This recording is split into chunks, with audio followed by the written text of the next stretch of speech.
Aftermath, a Sanderside's fanfic reading, written and read by Love Living My Dreams. This all takes place after SVS Redux. The 1. Wrong Door.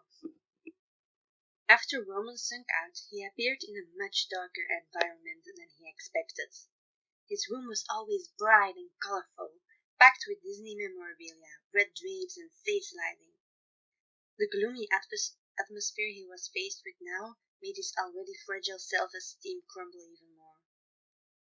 Was this because the seed, Janice, was right about him? Was he really not the hero? But Patton always said, the brave, handsome, unbeatable Roman.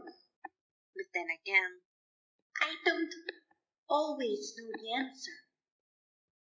He felt his chest tighten. It was harder to breathe. No, he isn't bad. He only ever wanted to help Thomas. He was trying to do the right thing. But so was Patton, and the Janice of all people had been protecting Thomas from him when he lost it. Whoa, what happened? Roman's head snapped up. Virgil would...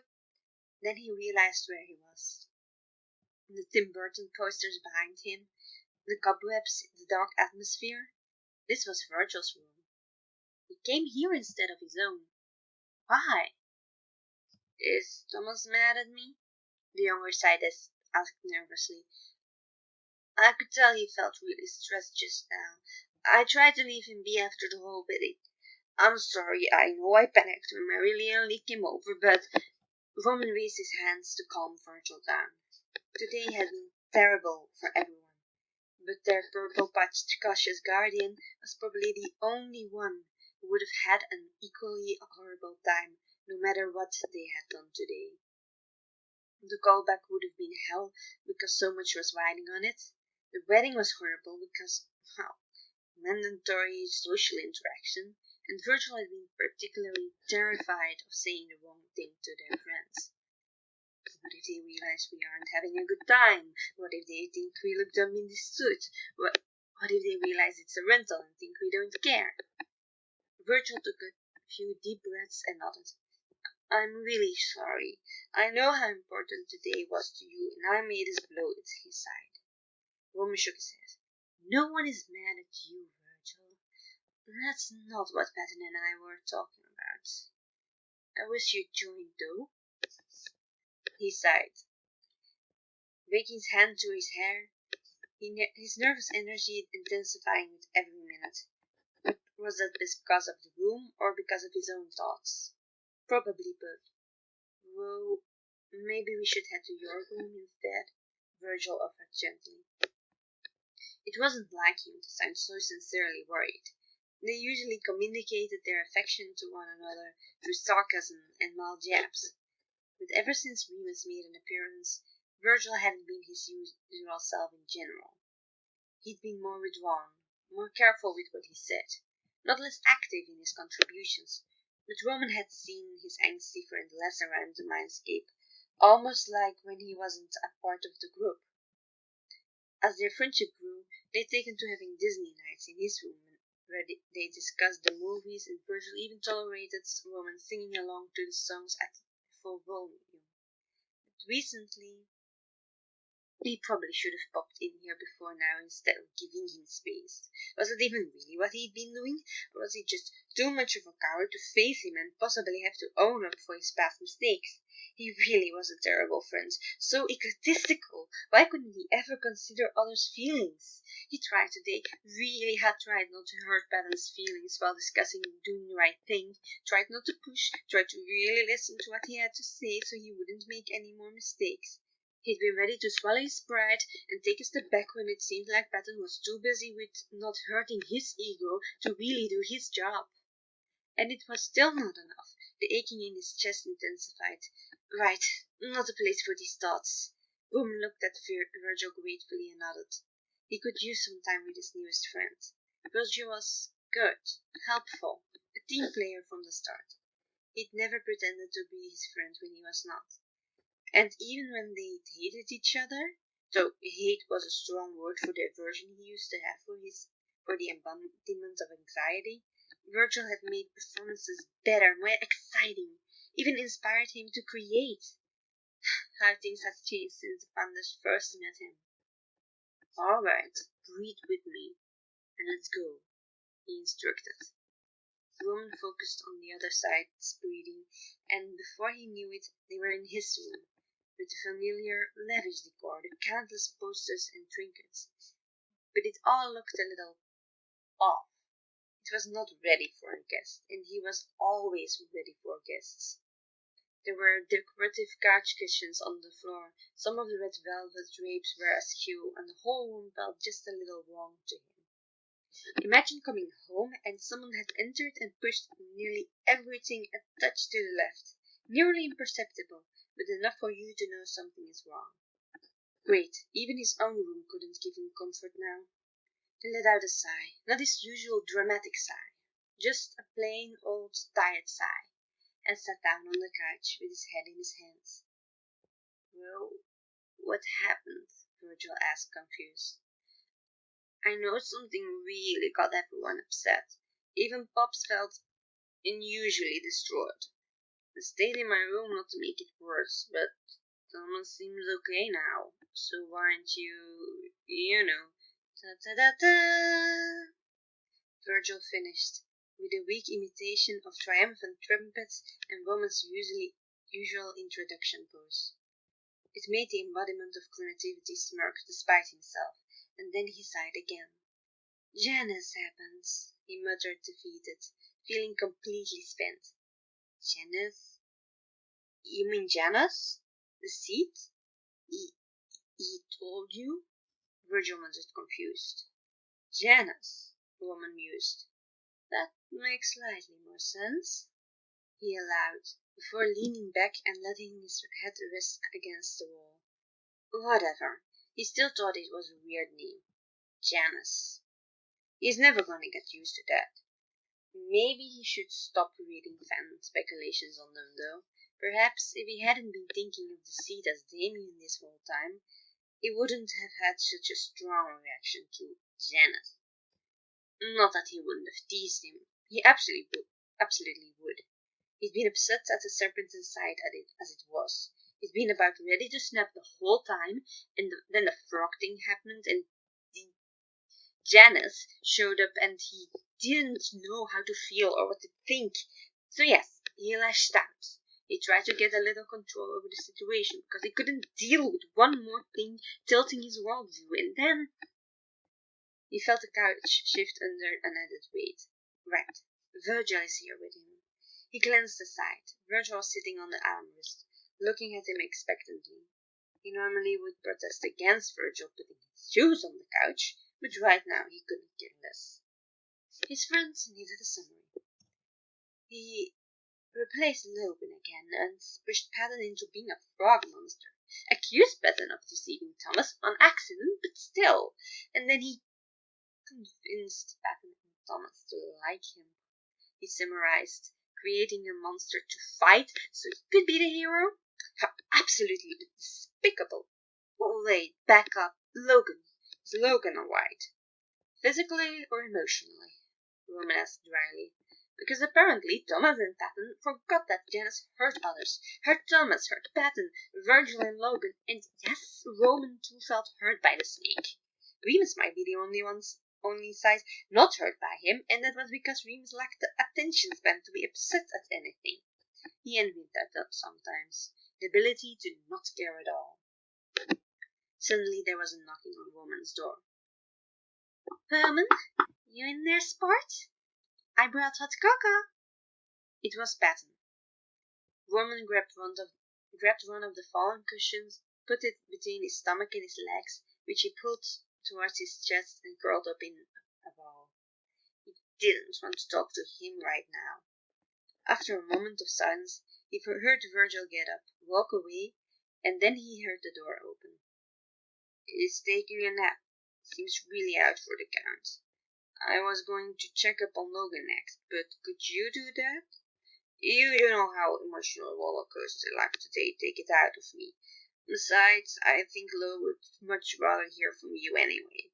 I'm going to nap in here. My room is a bit too much for me right now, you know. Oh, of course, kiddo. You take it easy. I'm going to need to talk to you about something, though. You've left Jonas, of all people, in charge of Thomas' post-learning moment aftercare? Yeah, woman gave me the headlines. I trust your judgment, Patton, but I don't trust Jan. Not for a second. It never hurt Thomas on purpose, I know that. None of us would. Thomas isn't self-destructive by nature. The problem is, I'm not sure if he's ready to see that he can hurt him on accident. It was quiet for a minute. I think I know what that's like. I'm really sorry, kiddo. I know that I have been the cause of a lot of your pain, too. Their paternal sides offered softly. Silence. Woman imagined Virgil was speechless by that declaration. That was Janus's great power. He'd got on patented saying that he was the bad guy. Patent! I remember when Thomas was still young, and you just started to really manifest. Before we pushed you away as a bad thing, you'd hang on to me and panic whenever I got nervous about Thomas doing a wrong thing, thinking a bad thought. I did that to you, because I was too strict and I was teaching you to think in black and white too. And when we pushed you away, of course you thought you had to be the bad guy to do your job. I taught you that, and I hate it. I wish I could go back and hug little you and me and say that it's okay, but I can't. I just hope that you'll believe me when I say I'm really sorry, and I'll try to be better. A few more moments of silence. Oops. You weren't entirely to blame for me believing I was bad. Janus has just as much to do with that, if not more. Woman forced himself to stay where he was. He knew it. He knew there was a reason Virgil reacted to the others like that. He should have listened to him, asked about his history before. The whole callback situation wouldn't have been such a stressful episode if he had just heard Virgil out. What do you mean, kiddo? The thing about him is, he deals in extremes. Today you might have seen him in a sincere and nurturing mood, but we have all seen how deceitful and destructive and manipulative he can be, Virgil explained gently, mindful of a sleeping friend who wasn't really asleep. You saw what that behavior did to Roman, even if he didn't mean to hurt him. Roman felt a jolt of warmth at the protective edge that coated Virgil's voice at that statement. Oh, how had he been so wrong about him? All this time he could have had a valiant knight at his side. One moment he looks at you and sees a friend, a brother, a son. That nearly made Roman jump up again. Janus had heard Virgil. That was the only explanation for the way his voice softened at the last title. He'd slay the demon. They'd already established that nothing they did could do physical damage to the others, as long as they didn't let it have power over them. Janus, who'd been wrangling Remus for years, would surely not blink an eye at being run through or beheaded. So it wouldn't be that bad if he and Virgil got a few therapeutic stabs in for their benefit. But for now, he forced himself to remain silent. He talked to Virgil about the best way to avenge him later, after Patton left them alone. Next, you are a pawn to be manipulated in any way that suits what he thinks to be the greater good in that moment. And when he speaks, you never know for certain if it's a painful truth you need to hear to become better, stronger, or a hurtful lie to make you suit his needs. I don't need to flatter you. Who is the evil twin? Virgil took in a long breath and let it out with a sigh. It's a long story, and you should really go get Logan hot cocoa, just the way he likes it. He deserves some patented button love as well. All right, kiddo. Thank you for being this honest with me. I hope you'll tell us all the story later so we can understand. But take your time. And thank you for trying to spare my feelings by not telling me that Roman isn't ready for a talk yet. Well, there were that illusion. You two rest up. Take care of him for me. And tell him I'm sorry I let him down. Again, Roman nearly went for the door, but he wasn't ready. With the way he was feeling now, he'd lash out again, and he didn't know for sure who would have to face the brunt of his emotional outburst. I'm sure he'd say that you did nothing of the sort.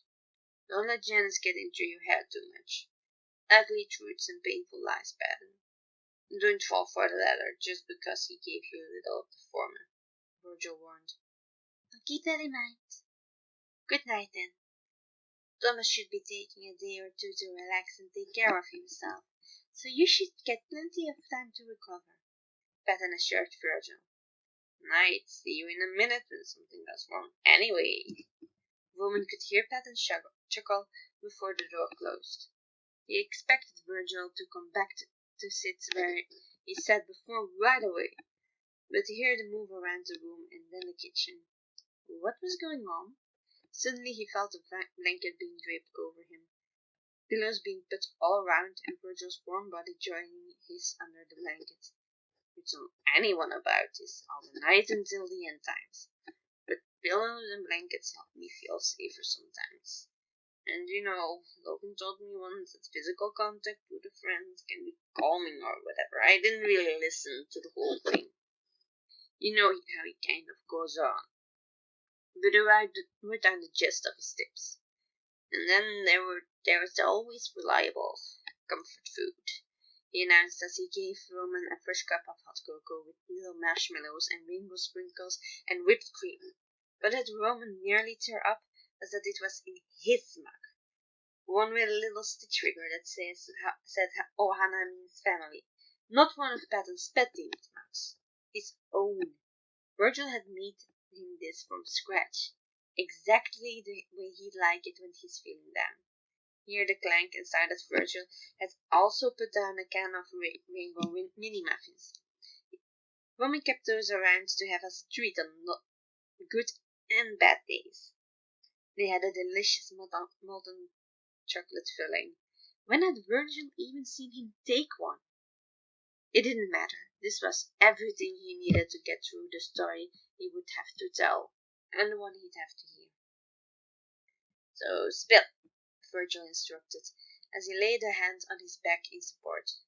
With a deep breath, Roman told him everything as he'd experienced it, from the moment he'd gotten home until the moment he'd popped up in Virgil's room. By the end, he was sobbing. The mug of hot cocoa was halfway, but stood on the coffee table as he was busy ruining Virgil's hoodie with his tears. Damn all of this! He was too tired to hang on to his bride. Virgil didn't make fun of him, though. He let him cry and listened to his exclamations. I just don't understand what I did wrong. Why am I the bad guy in this? Didn't I do the right thing? Going to the wedding? I just wanted to do the right thing. Thomas counted on me to give him hope, to rise above the challenge and defy that serpent's scheme, despite the odds. And other than a brief feeling of victory, I've never felt worse. I mean, Remus got the better of me for the first time in ages. It's not right. Why do I feel like I'm being punished for doing what we knew was right, while Janice is being celebrated? Janice was wrong, wasn't he? He's glad Virgil is the only which understood his breakdown. If Patton saw this, he would blame himself. And Logan might try to help, but have not much helpful to offer, other than an objective analysis or an experiment that might nudge Roman in the right direction. But he was in no mood to dissect any complicated explanations. Remus would make him feel worse. Same goes for Janice. Even if he were to try and be helpful, it would only confuse Roman even more. And then there was, he never was much help when it came to solving problems. There was a reason why he hadn't joined them in the physical world for any of their discussions. And Thomas, God, he'd never regain Thomas's respect if he'd see him like this. You did good, bro. Well, we all knew that we felt conflicted about it when we left the door. We're all on edge, and from the start of it, you weren't at fault in the escalation of the conflict. Patton is the one who wasn't honest with himself out of fear of disappointing Thomas. And Janice was the one to push him to the edge. And it was Janice who'd hurt you in the past and didn't bother to apologize or acknowledge it had even happened. Of course you weren't much around him. But that's just how he is, Virgil sighed as he rubbed Roman's back soothingly. That reminded Roman. He sat up and wiped his eyes. What happened? You said that Janice was a big part of the reason you thought you were bad or something? Roman asked, picking up his mug to give himself something to focus on other than the soul-bearing moment they shared. Virgil sighed and looked up to the swirling lines that decorated his ceiling. Right. Remember last time I had one of my fits before I started hanging with the others? Roman nodded. He didn't like thinking back to that time. He and Remus hadn't been separated for that long yet, and there were times when he still felt wrong without him. And in those moments, he blamed Virgil, then still just fear. He remembered little of being the king, didn't even really recall their old name. But one of the things he did remember was the split. He'd been thinking about something he found funny, something with a word Mom would scold him for, but that made it even funnier. That had scolded him, and something about the reprimand had triggered fear. Ironically, seeing Fern's distress like that had triggered a protective instinct in the king, and he'd been so eager to comfort the boy. He'd been torn. Part of him wanted to defy Patton and tell Fear that Thomas wouldn't get in trouble for small thing like that. The other wanted to promise to never think of anything upsetting ever again, so the little timid boy could relax a little and play with them. Next thing he knew, one part was promising these things while hugging Virgil, and another was giggling and running around shouting all kinds of strange and bad things, and letting his train of thought jump from one topic to another as random things kept catching his attention. Virgil had always been the inspiration for the noble prince, for his first act had been to protect the confused boy from the source of his troubles. It called for his princely attire to resemble the prince in Cinderella, and swung his sword, then still a harmless toy sword. And Remus had actually enjoyed playing a ferocious dragon, and Virgil had laughed at the game and relaxed. Roman and Remus never questioned their existence. But Patton and Logan had been surprised, and Patton had soon come to understand that all the things he would scold the king for were stuck in the green twin, while all the nice thoughts were with the red one, who introduced himself as Roman to them. Roman received praise and watched his brother get scolded, and eventually the Snake Man had come to pick his brother up from their room. Roman had pleaded not to, of course, as any decent brother would. But then the Snake Man said something that terrified him. Thomas didn't want his brother's thoughts in his head, so the Snake Man took his brother somewhere where Thomas could pretend he didn't exist. And it forced Roman to stand still and let Thomas forget about the other creativity. He couldn't even mention him again, not when Thomas might hear at least. That had scared Roman. When he told Patton about where his brother was taken, he'd been assured that something like that would never happen to him. Thomas loved being creative. Roman was the hero. He got to be at the wheel almost all the time. He was a prince after all. It had been comforting and terrifying at the same time. What if he messed up? Would Thomas stop loving him? It was then that the feeling of wrongness started showing up, and that scared him even more. He couldn't miss being with Remus. Remus was bad. Roman was good, and good people didn't want to be around bad people. Bad people were put away and forgotten about. It was while he was on in one of these moments of self-doubt that Fear panicked at something he had considered irrelevant. It had gotten to Roman, and he'd blown up at Fear for freaking out over a stupid stain. This had triggered Virgil even more, and Thomas had jumped back and knocked over one of the nice glasses from the counter somehow. His mother had been angry, but in that worried way only parents can really pull off. This, however, had gotten Patton and Logan's attention.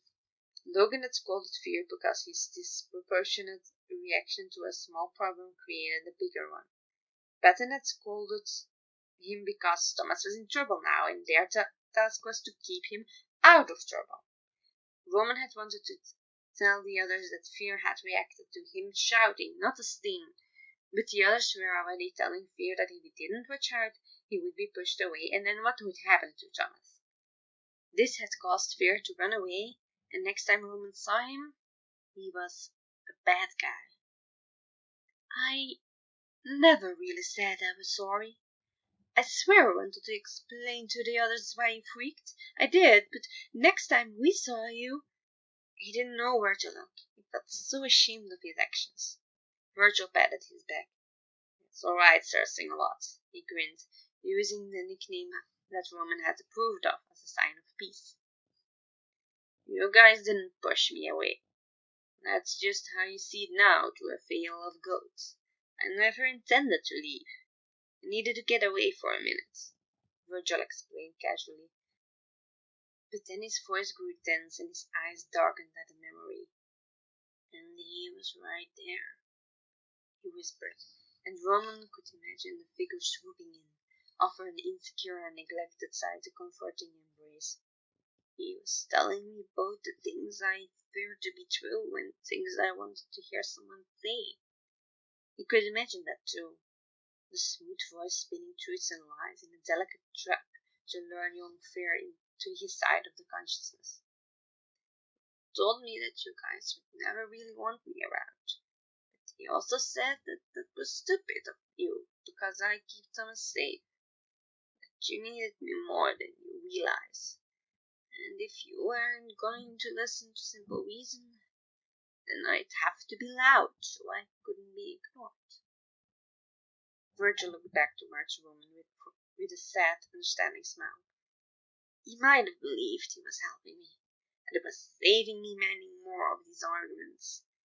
He'll probably swear up and down that he was looking out for me and Thomas and even all of you. Roman got the idea that Virgil was trying to say something about Janice's intention towards him as well, but he couldn't find the will to believe that the man hadn't been malicious towards him or even any of the others when he did the things he did. Good intentions or not, like with the cake, the end result was still the same. Virgil seemed to agree, because his face darkened again as he continued with his story. But when he found me after you guys accepted me, he started saying those things again, and I said he was wrong, and that we'd all been going about it the wrong way. I wanted us all to step into the sun. Dear Evan Hansen, Roman grinned teasingly to lighten the mood. He got a playful chuff and a smirk. He'd take the victory. It kind of made him feel better to know that he could still be a good friend despite the disaster of the day. He slipped, Virgil continued. Or maybe he thought I'd feel bad for him and stay, I don't know. He broke my trust, and I'll never be able to be sure if he's truthful with me. But that day, he said he wouldn't let you guys take me away from him. Roman's eyes widened as the implication of that sunk in. He wasn't sure if he felt sorry for the man or wanted to punch him even more. I realized in that moment that he had manipulated the truth to ensure that I wouldn't get along with you guys. He was lonely and he didn't want to share. So he took off the blindfold and broke the piñata open to get the friend he wanted. And for years that worked, but then because Thomas accepted that he has anxiety, I got a real seat at the table, even if no one liked me being there. And then we worked together in the open more often. Well, you know what happened. He hated that I spent time with you guys. He hated that I had nice things to say about Patton. That I kind of appreciated debate with Logan. That I admired your drive. Wait, what? Roman shut up in surprise, nearly losing the cover of the blanket in the process. He hadn't expected a sincere compliment. He'd been ready for a little jab like, tolerate your presence or something, not admiration. Don't make me regret it. I always kind of looked up to you, because you were never afraid to go for what you want. I don't envy that ability, but I think it's cool that you can. Roman was speechless. It succeeded in making him feel a bit better, but it also left him in awe of his friend.